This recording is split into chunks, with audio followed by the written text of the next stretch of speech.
Today, we're taking an educational walking tour across Walt Disney World.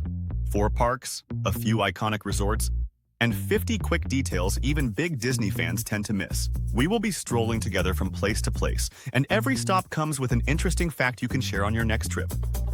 Alright, before we even hit a park gate, let's start with the mind-blowing scale of Walt Disney World, because the backstage numbers here are basically a city.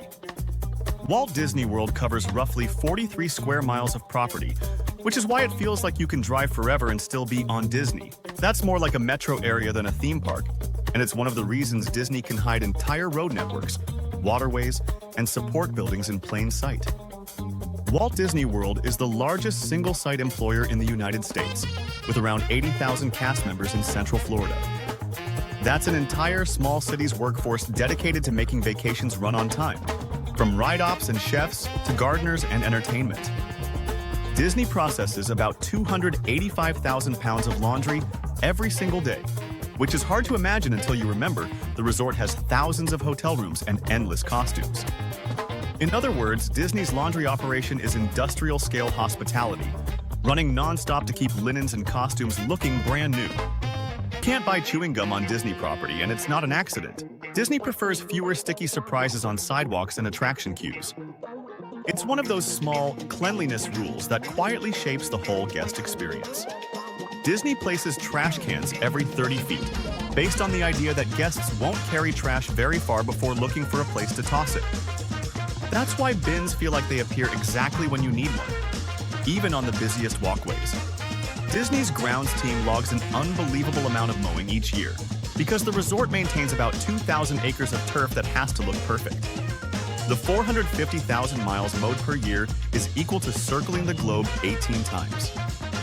Disney's costuming operation is often described as the world's largest working wardrobe, with an inventory of 1.8 million pieces. That's how Disney can dress an entire parade, a stage show, and a restaurant staff simultaneously without missing a beat. Mickey Mouse alone has 300 different outfits across shows, parades, seasons, and promotions. And once you start spotting costume changes, you realize Disney treats wardrobe like storytelling, not just clothing. Now we're walking toward the train station and stepping under that "Here You Leave Today" plaque, because the Magic Kingdom is where Disney's hidden engineering gets truly wild. At Magic Kingdom, you're not standing on ground level. Much of the park is built above the Utilidor system that supports park operations. That's why cast members and supplies can move around without crossing your path, keeping the onstage world feeling seamless. Cinderella Castle looks taller than it really is thanks to forced perspective, where the details shrink as the castle rises. Your brain reads those smaller windows and stones as farther away, which makes the castle feel towering from Main Street. The classic trivia question is, how many bricks are in Cinderella Castle? And the answer is none. It's built from materials like steel, concrete, plaster, and fiberglass, so it can look like a fairy tale fortress without actually being one. Liberty Square famously doesn't place bathrooms inside the land itself, because the area is themed to colonial America before modern indoor plumbing. The restrooms you use nearby are technically positioned so Disney can say they aren't in Liberty Square on paper. If you've ever noticed the wavy brown strip running through Liberty Square's pavement, it's an intentional gross-out detail. It's meant to represent the waste stream that would have flowed down colonial streets long before plumbing existed. Inside the Hall of Presidents area, guests often spot a massive seal motif associated with the US government. It's one of those details Disney treats with serious formality because official seals and symbols have real rules around their use. The Liberty Tree in Liberty Square is a real live oak that was transplanted in as a fully grown tree. Hanging from it are 13 lanterns representing the original 13 colonies, which is a subtle detail most people walk right past. Look up at the Haunted Mansion's rooftop spires, and you'll notice they resemble chess pieces. And the fan-favorite twist is that the king piece is missing, because the story implies the king is dead. In the Haunted Mansion queue, fans love looking for the wedding ring detail embedded in the ground. The legend lives on because Disney leaned into the story, and now, guests treat it like a scavenger hunt moment. Over in Big Thunder Mountains area, a lot of the mining props and equipment feel unusually authentic. That's because much of what you're looking at is styled to resemble real, older mining gear, helping sell the story before you even board. Next stop is EPCOT, so we're walking towards Spaceship Earth, where the park's future city routes still shape everything you see. EPCOT originally stood for Experimental Prototype Community of Tomorrow, and Walt's concept began as a real working city. What we got became a theme park, but the City of the Future DNA is still baked into the design. Spaceship Earth has a clever drainage system that routes rainwater through the structure instead of dumping it off the sides onto guests. It's one of those engineering wins you never notice, because it's doing its job perfectly. Spaceship Earth is incredibly heavy, weighing nearly 16 million pounds. And that weight is why its support structure is so complex, even though it looks like a smooth golf ball from a distance. Quick interruption before we go deeper into these fun facts. If you are enjoying this video, please hit like and subscribe because I have a ton of helpful Disney World content in the works. The aquarium in the seas with Nemo and friends is so enormous that it's often compared to fitting Spaceship Earth inside. It's the kind of scale you only grasp when you stand in the viewing area and realize how far the tank stretches. In World Showcase, Morocco is famous because the pavilion's design work is incredibly intricate. It's widely noted as a pavilion with strong real-world artistic influence, which is why the tile work and architecture feel so specific. The American Adventure sits in a commanding position around the lagoon, and the building is far larger than it appears from outside.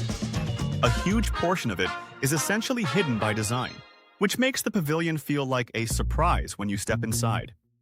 EPCOT's layout exists because Imagineers originally planned Future World and World Showcase as two separate parks being developed by different teams. When sponsorship realities made that two-park plan unrealistic, the story goes they physically combined the models into today's hourglass shape. Inside the land pavilion, the famous tomato tree isn't just Disney showmanship. It's a real, carefully managed plant grown using Disney's horticulture techniques. It's also known for holding a Guinness World Record for the most tomatoes harvested from a single plant in 1 year, with a total of 32,194 tomatoes. Now we're heading into Hollywood Studios, where the park hides details in plain sight like it's a movie set you're walking through. Tower of Terror is 199 feet tall, and that 1 foot short number is absolutely on purpose. If it hit 200 feet, it would trigger a requirement for an aviation warning light that would wreck the 1930s hotel illusion. As you enter Hollywood Studios, look up at the Crossroads of the World Tower, because that Mickey statue up top isn't only decoration. The claim is that Mickey's right ear is solid copper and functions as a discrete lightning rod, a practical detail designed for Central Florida's frequent storms while keeping the park's skyline looking clean. Tower of Terror can be seen from EPCOT's Morocco Pavilion, which is a problem if it looks like a random skyscraper behind World Showcase. So Disney uses specific paint and color tricks to help it blend into the skyline from certain long-distance sightlines. Fantasmic show water looks deep, but much of the performance area is surprisingly shallow. That's partly because it's designed for staging, safety, and hidden mechanics, not for looking like a real lake. In Toy Story Land, check the ground and you'll see giant footprints built into the pavement. They're themed as Andy's footprints, and the scale joke is that Andy would be 12 stories tall if those were really his. For years, Disney's Hollywood Studios wasn't just pretending to be a movie studio. Parts of it actually operated as a real animation production facility tied to Walt Disney Feature Animation. Some films that were worked on include Mulan, Brother Bear, and Lilo and Stitch. The Hollywood Brown Derby in Florida is designed to closely match the vibe of the famous original in California. It's one of the best examples of studios using real Hollywood history as the template for its theming. Indiana Jones' epic stunt Spectacular has been running since the park's earliest era, which is why it feels like a time capsule of classic studios. And if you've never watched it closely, it's basically a masterclass in how movies fake danger while keeping performers safe. Next, we're entering Animal Kingdom, and you can feel it immediately. This park isn't just rides, it's an environment built to feel alive. Animal Kingdom is the largest of the 4 parks by acreage, and it's not even close. The scale is why it can feel like a full-day expedition, especially once you factor in trails and animal exhibits. Expedition Everest's Yeti was originally designed to move with an intensity that made it one of Disney's most ambitious animatronics ever. But after early issues, it's operated in a reduced mode, which is why the strobe effect became part of the new normal. Dinosaur has officially closed to make way for a major land transformation tied to new plans for the area. And for longtime fans, that makes it one of the biggest end-of-an-era changes at Animal Kingdom in years. The Tree of Life's trunk isn't a real tree, and the internal structure had to be engineered to handle Florida storms. It's the kind of build where the support system matters just as much as the carved exterior you're admiring. Look closely, and you'll find hundreds of animal carvings in the Tree of Life's roots and trunk.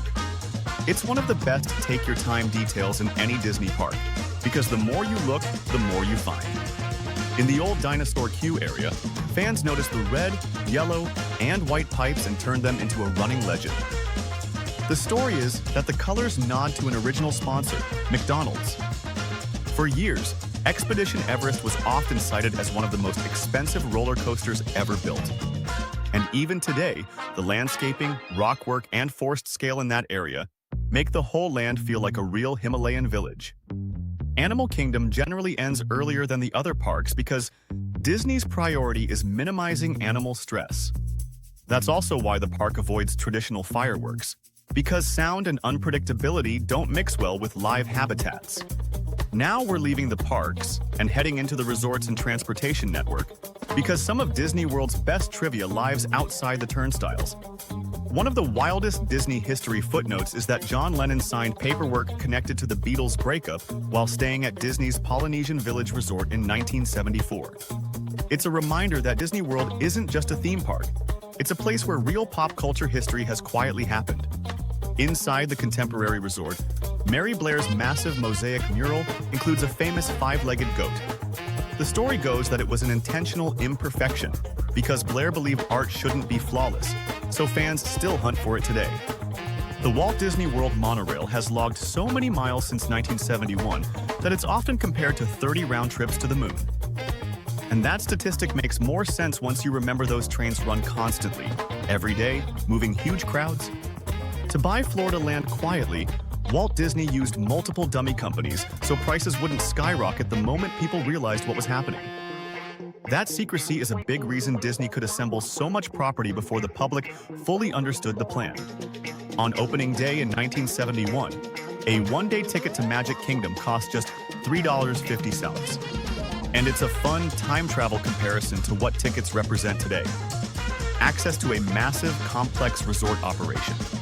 Pop Century's Legendary Years section was originally planned to cover earlier decades, but that concept was eventually reshaped into a different resort idea. The partially developed area was abandoned for years before becoming the Art of Animation Resort. Disney has a massive solar facility shaped like Mickey that generates enough power to run 2 theme parks entirely.